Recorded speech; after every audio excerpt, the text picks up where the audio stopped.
Other-Terrestrial, Season 1, Episode 2, Vitriol, by Nolan Conray.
Computers now have primary control.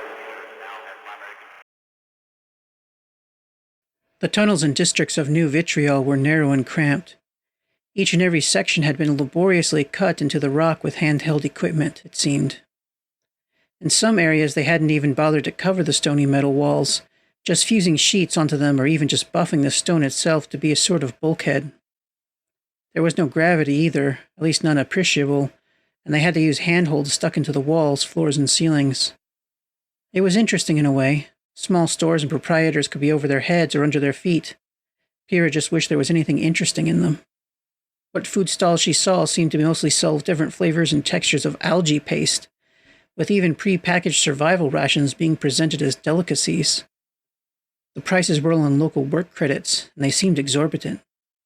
Something that looked like it might have been a decent meal cost twice as much as good work gloves. Not that she was wanting to buy anything. Even besides how unappetizing the food was, she had a hunch that the shop owners wouldn't want to deal with Xenos. It might have been the glares they kept giving her and sends that told her that. She was glad that Alexander had opted to stay on the ship. He'd been born on the Phobos colony around Mars and had little interest in seeing what he called a worse version of that. She thought he was just worried he'd say something stupid and cause a fight. He wasn't a combative man, except when it came to others reacting poorly to her. As good a feature of him as that was, this was not the time or place to go looking for a fight. "This rock is fascinating," Sen said, leaning over and intently studying the wall. "The composition makes me think it must be an inner system object that migrated to the Kuiper Belt, rather than something that formed out here naturally." Pyrrha was hardly paying attention. Something was making her nervous. It was hard for her to tell if it was just the confined nature of the tunnels, the local sentiment, or something else altogether. She was probably overreacting with the locals. Despite the stares they had gotten, no one had said anything or made a move, and the majority of people just seemed content to ignore them. Probably they had seen aliens before. Certainly they did if any mass media made it out this way. The Psi produced even more than humanity in that regard. Theatrics were a very popular pastime among them both, and cloning dwarfed even Psi and humans combined in that passion. She just thought of it in a human term, peacocking. Some beings just really liked attention. Sometimes she wished she'd been born with a more muted feather scheme. Some were mottled brown and white, plain, but at least not standing out as much as her bright greens. But one couldn't change the color of their feathers. "There's a higher concentration of phosphorus-bearing minerals than I would normally expect. That's a good sign," Sense continued. "No wonder they picked this rock. Phosphorus is vital to carbon-based life, as I'm sure you know." She had learned that at some point, but it wasn't the kind of information that popped up in her mind a lot. "This might account for the high bacterial growth," Sense continued. The coral continued to walk along, one of the fingers on his hand opening to reveal a suite of sensors. As he began to scrape at the wall, evidently taking a sample, a few heads turned their way. Pyrrha flicked on her comm. Sir, I feel like the locals might be finding your tests a little suspicious. I think it's better not to antagonize them. That's good thinking, he replied, standing upright. Looks so sturdy, he said, just loudly enough that the words would carry. They've done such a good job with this place. Perhaps he thought that would help placate them, but she wasn't sure if they cared about his view of their architectural skills. Let's move on, she suggested, wrapping her wing drapes around herself and heading away. Sen said nothing, but followed her, a calm smile on his face screen. She noted that her tracking signal for the hurricane blipped out for a moment. Sens, did you see that with the tracker? She asked. Yes, he replied. That was odd. I'm not sure why it happened. But we have the signal back. Would you like to head back towards the ship? Yeah, I think so, she answered. As they moved, she saw figures coming out of the shadows around them. Humans wearing crude cloth masks. Everything about them appeared to be trouble, from their fake loitering to the tools they gripped. They seemed more ready to use them for weapons rather than labor.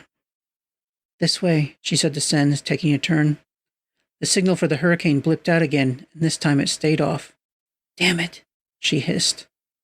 I've got it, Sens said. It might be getting scattered by something in the asteroid itself. Pyrrha saw the tracker return, but it seemed to be suggesting a different path for her.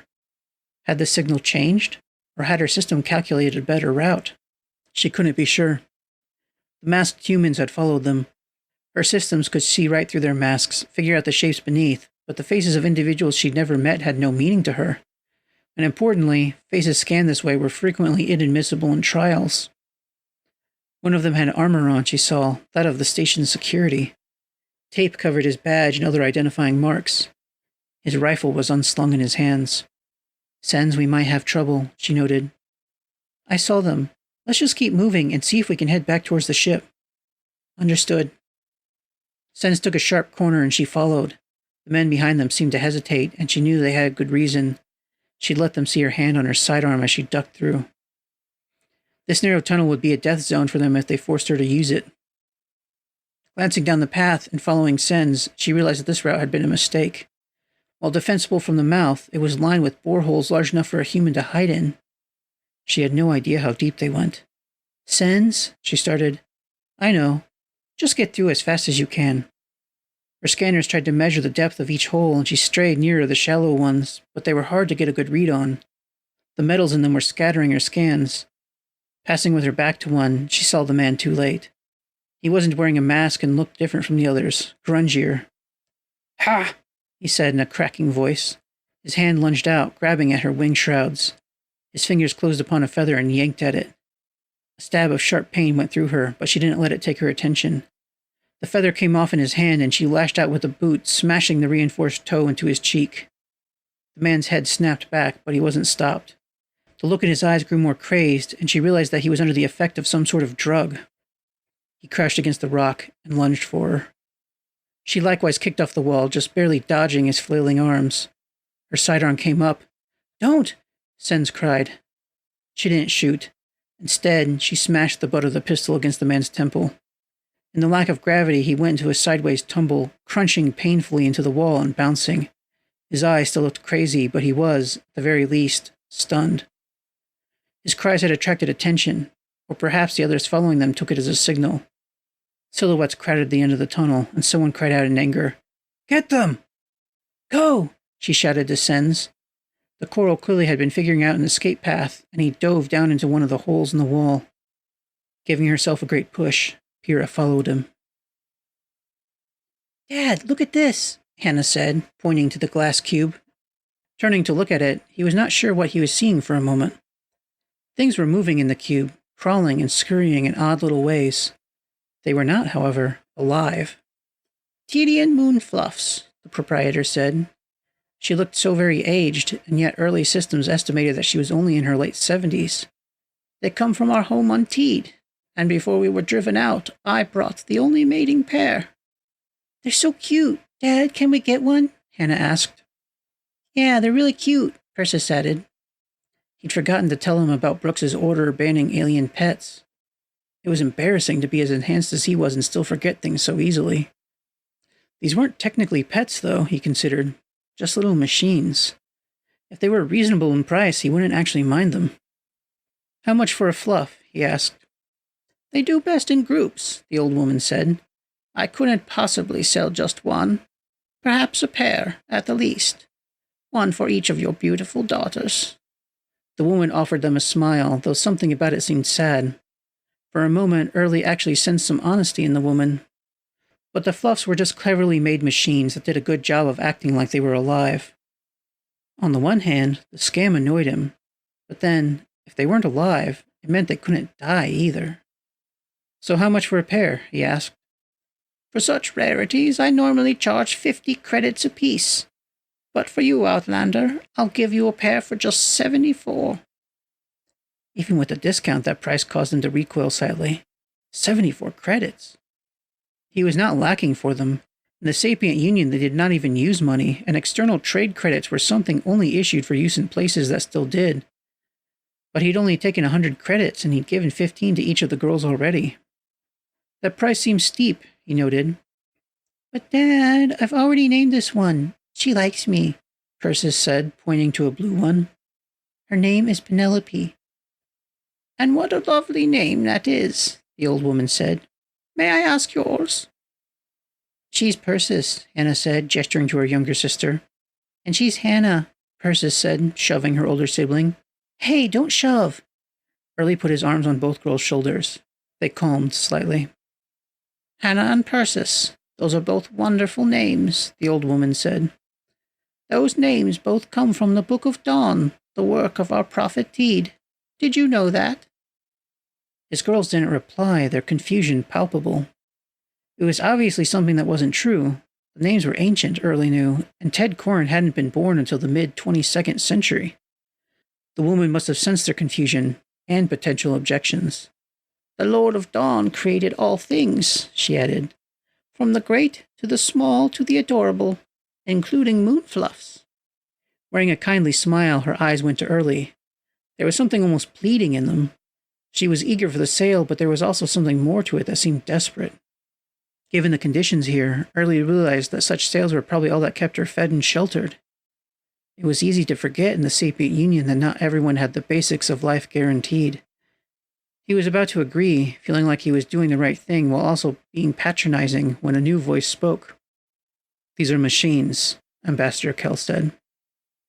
Early didn't know how he had approached without him feeling it. He almost always felt when Kell was near. The ambassador picked up the glass cube off the table, peering at the puffs inside. They are clever, but just machines. There is no life in them. How dare you! The old woman squawked. She jumped to her feet.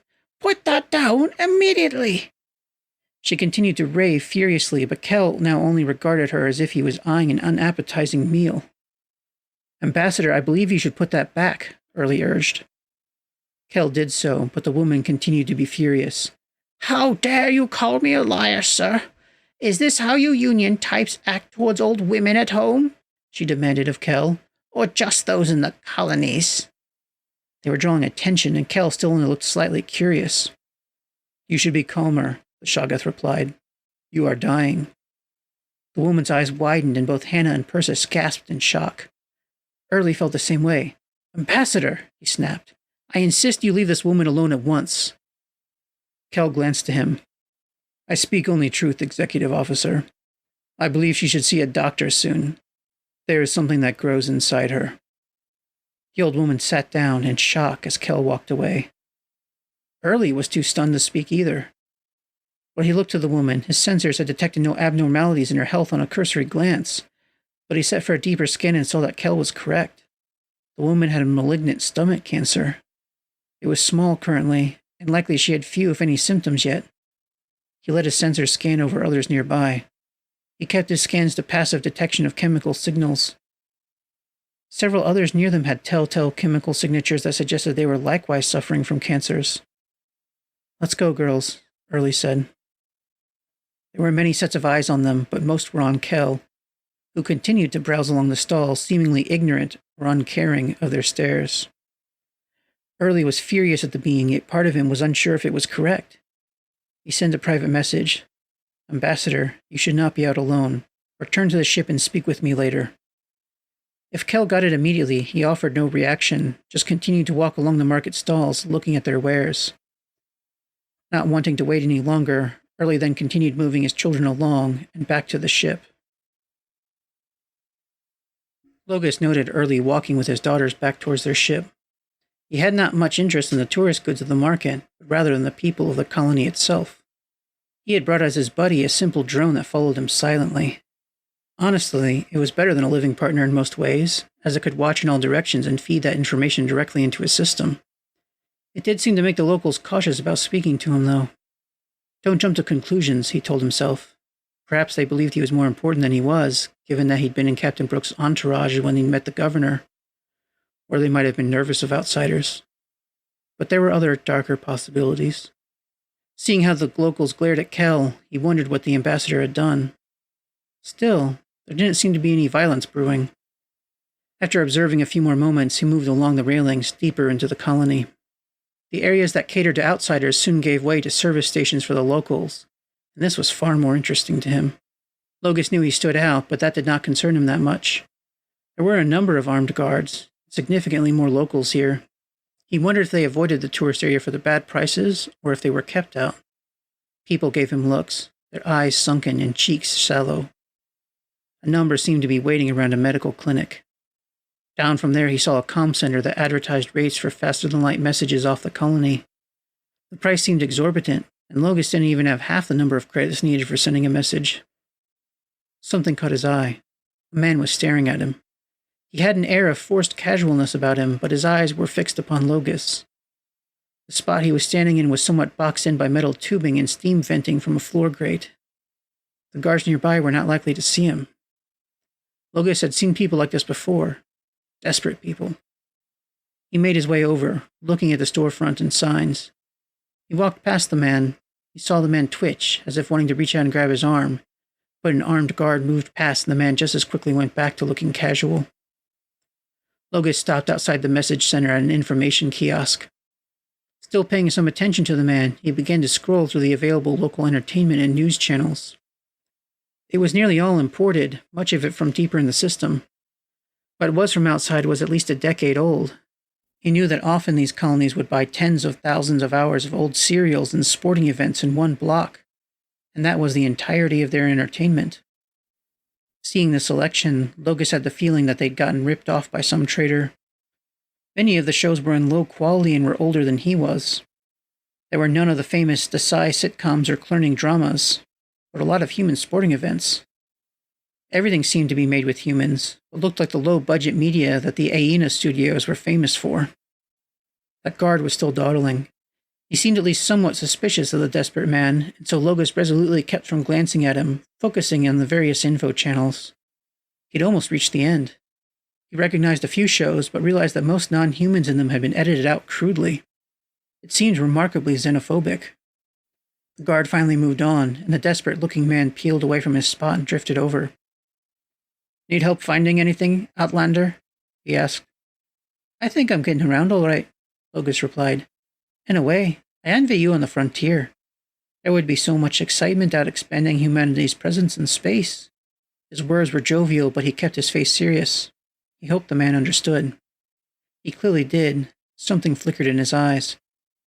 "I want to get out of here," the man whispered. "Please, take me out on your ship."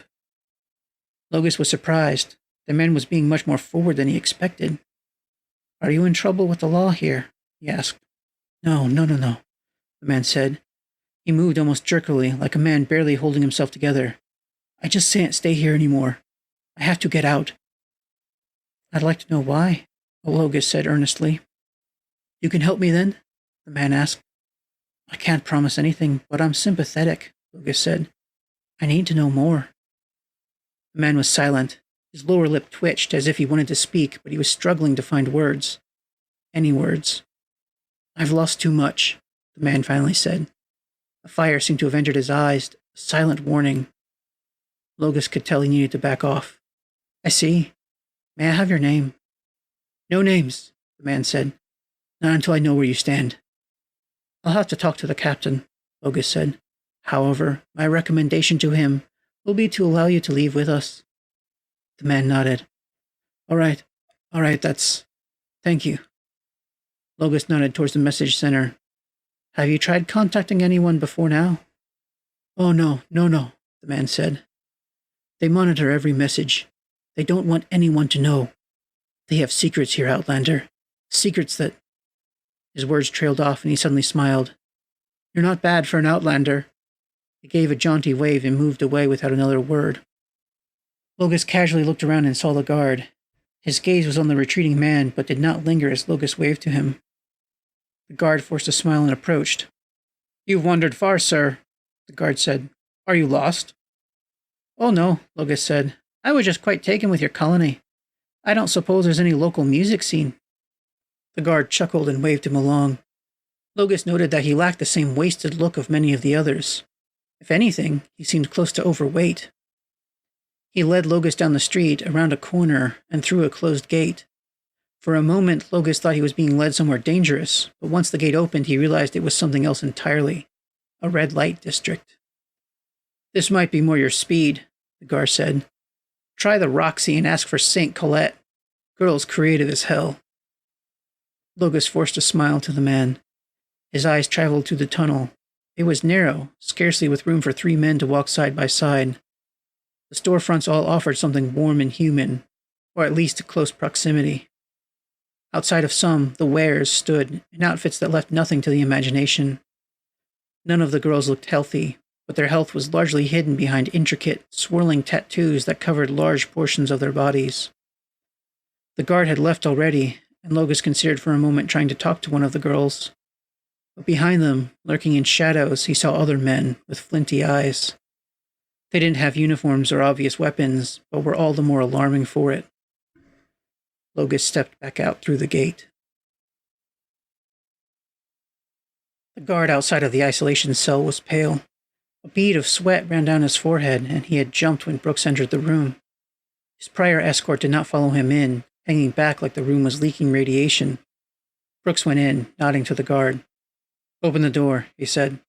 Are you nuts? The man asked, staring at him agog. Brooks gave him a sterner stare. Do I look like I'm joking? From the other room came the voice of the previous guard. The boss gave him permission to see her. The man's face blanched paler, but he turned and pounded on the door. Wake up! Someone's here! The reply was immediate and vicious, if muffled by the door. Tell him to go fuck himself!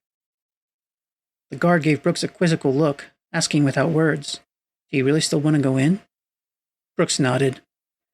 The man unlocked the door and stepped back, all the way out into the next room, and then he closed that door behind him. Brooks opened the cell door. It was dark, almost black, in the room beyond. His HUD adjusted his vision to match it better, and he was able to make out a cot, a very basic toilet, and that was it. I'm only here to talk, he said calmly. I'm not bringing more trouble to your door.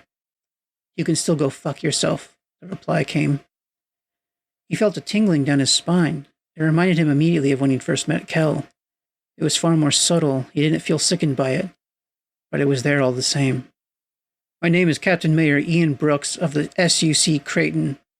May I ask your name? He couldn't actually see anyone, yet he felt like there was someone there. And then suddenly she was there. She had been the whole time, but for some reason his vision had simply been unable to register her. His HUD had noted her presence, but even being aware of that had been somehow difficult. She was a short woman, very pale. Something about her skin looked slightly sallow and unhealthy, save for her hair, which was so dark as to look like ink. It fell past her shoulders, messy and tangled. Her eyes were her most noticeable features. One was brown, but the other was a vivid violet. In the dark, it seemed to glow, to shine with its own light. His sensors told him that it was not sending out light, though. They said she had a pair of brown eyes. Apollonia, she eventually replied. She was looking at him up and down, and he felt the hairs on the back of his neck raise. He felt like she was seeing through him in a way that could not be quantified. And if their understandings of CRs was right, she was. Why are you here, Captain Mayor? She asked. I only want to talk. Peacefully, he said, holding up both hands to show they were empty. They all say they want peace, she noted, turning and beginning a slow-paced back and forth. I'll have to show you I mean it then, he said. I've come to ask if you would like to leave with us, and also if you would join the crew of my ship. Her eyebrows arched slightly, but that was the whole of her reaction. You would not have to join the crew, but if you did, you would become a citizen of the Sapient Union, with all the rights that entails. And the duties and limitations, she noted. If you have particular concerns regarding those, we can address them now. Yes, there would be duties and responsibilities, but they're not terrible. You want me because I'm a seer, she said. Yes, he replied. I won't lie about that being valuable. We've had encounters with Leviathans, beings that live. I know what you're talking about, she said quickly. Then you know that people like yourself give a passive protection to those around them, Brooks added. But again, you can come with us and not join the crew. If you wish to live on the ship, you could do that. Or we could take you to another system or station and you could live there. She scowled at him suddenly, suspicion rife in her eyes. This is also very kind of you, Captain Mayer. But why? You want what I have. But if I don't want to give that, then you'll have come all this way to just help one woman? I can't imagine you spend this much effort helping every asshole who finds themselves in a hole on some shitty frontier colony. Brooks was not surprised by her outburst. I don't have that power, he told her. But when I can, I do try. I understand you've been accused of a crime that I think it is clear you did not commit. How do you know? She demanded. For all you know, I did murder the sheriff. Did you? He asked. She was silent a long moment as she looked at him. No, she finally said. There's never been a CR who could kill someone by looking at them, Brooks said. So I view it as seriously as I would view that claim about anyone. That is, it's absurd. Even if I was to agree to come with you, I'm still a suspect here, she said. You can't just wave your hands and make that go away. I feel confident that I can solve that issue, Brooks replied. But I can't do that without your help, without you wanting to leave. He looked at the cell she was in. It was far smaller than was considered humane for any person to live in, and she had nothing, not even a pad. I don't expect you enjoy it here. She pitted him with a hard stare. Her eyes nearly closed as she looked at him, and he realized she wasn't actually seeing him anymore. Her eyes had rolled back, and through her slitted lid, he could only see white. I'll think about it, she said. Now leave me alone. Kira felt pretty certain that they were lost. Ever since escaping the humans that had been chasing them, they'd been trying to find their way back with very little luck. The tracking signal of the hurricane was clearly wrong, off, or had been tampered with. It was leading them deeper into the asteroid. Their comm signals couldn't penetrate the rock to call for assistance. Even if they could, anyone with half a brain would be listening in and be able to home in on their signal. It would stand out against the local chatter. I admit, Sen said, that I severely underestimated their hostility to outsiders. You and me both, she whistled. I've heard of xenophobia like this, but I always thought it had faded, just something from the early days of contact. Sen seemed to focus on her a moment as they made their way along the tunnel. She felt like the science officer was attempting to discern her mood. It was sour, she wanted to tell him. Even besides the obvious, the colony had the worst layout Pyrrha had ever seen. Half of the tunnel simply led to dead ends, and others branched off in random and almost inexplicable directions. It seems to me, Sens noted, apparently giving up on telling her mood, that they did not create a centralized plan for the most efficient layout of tunnels. I think that everyone with mining tools just took to walls whenever and wherever they felt like, she replied. Probably how they ended up with tunnels covered in holes. The one they'd escaped down hadn't been the only one.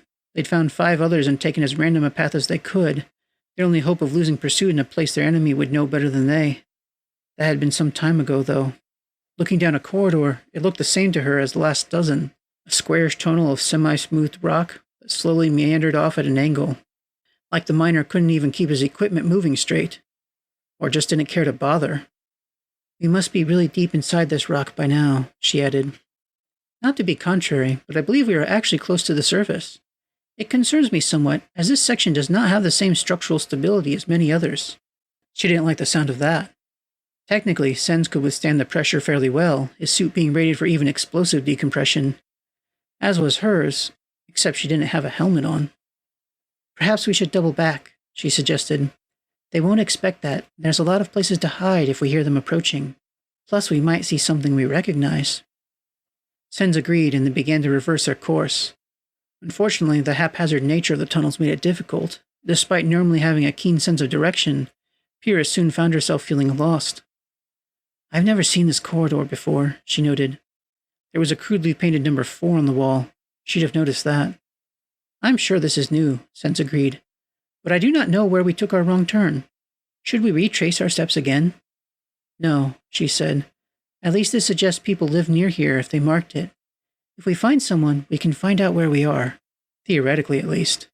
If they'd talk to her, Sense, without being threatened. She really didn't want to have to do that.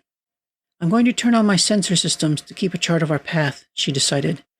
"We can start to get a layout of the place." "I'm afraid we can't," Sense said. "The rules the colonists laid out for us forbids the use of such sensors." "Wait, seriously?" That was a bizarre decision, and she'd never heard of a colony preventing that. It was only ever an issue if they were hiding something. Sense continued to speak. "Apparently, some of their equipment is very old, and active sensor mapping can interfere with it. I'm not entirely certain of the specs of very old equipment designed from Earth, but I suppose it's possible." "Passive only, then. Even if that's against their rules, they won't know. I can't imagine attacking us like that was in their rules either." "Ah, yes," Sense agreed. "Probably not." The tunnel seemed like it was more built up than most. There were metal plates over particularly rough sections with handholds on them, allowing them to move through the area easily. "Is that a window?" Sense asked. Pyrrha looked up. She'd been keeping her eyes on her path rather than what lay further ahead. Down the tunnel, though, there seemed to be a door that was surrounded by glass. It looked as if it led directly into space, but that wasn't possible. They weren't that close to the surface. She may have gotten lost, but she felt confident about that. And who would build a window on a space station around a door?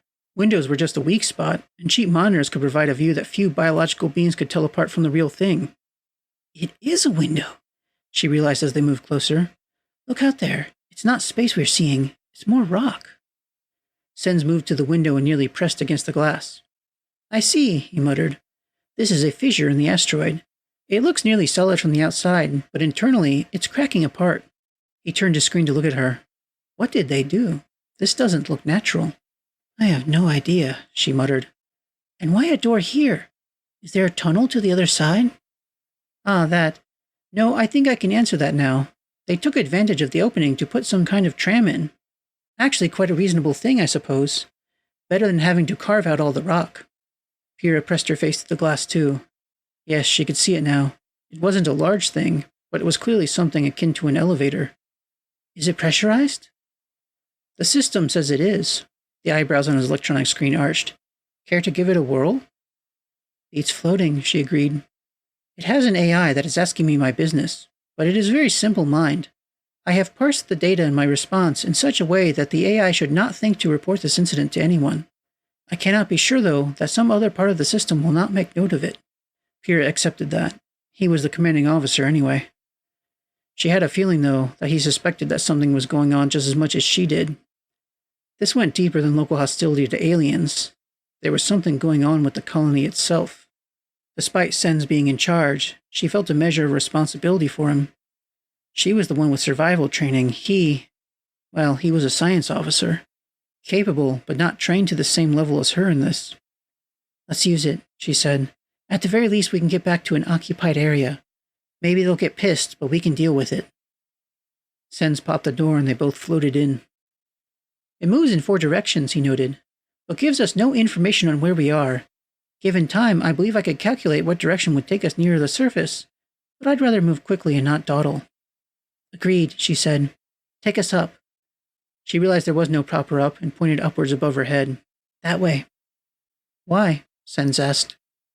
"I have a better sense of 3-dimensional spaces than humans," she said. "I have a feeling about that way." The screen on Sens's suit put on a wry smile. "With respects, Pyrrha, I'm not a human, and my kind live in the water. We, too, have a very good sense of 3 dimensions." She realized her faux pas. "Sens, I'm sorry, I wasn't thinking—" "It's fine," he said, letting out a laugh. Again, she saw the flashes of light from deeper in his suit.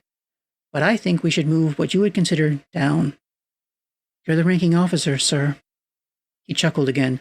"Just keep calling me Sens. But Pyrrha, do you trust me?" She blinked and considered, but she only had to think on it a moment. "Yes, Sens." "Then down we go."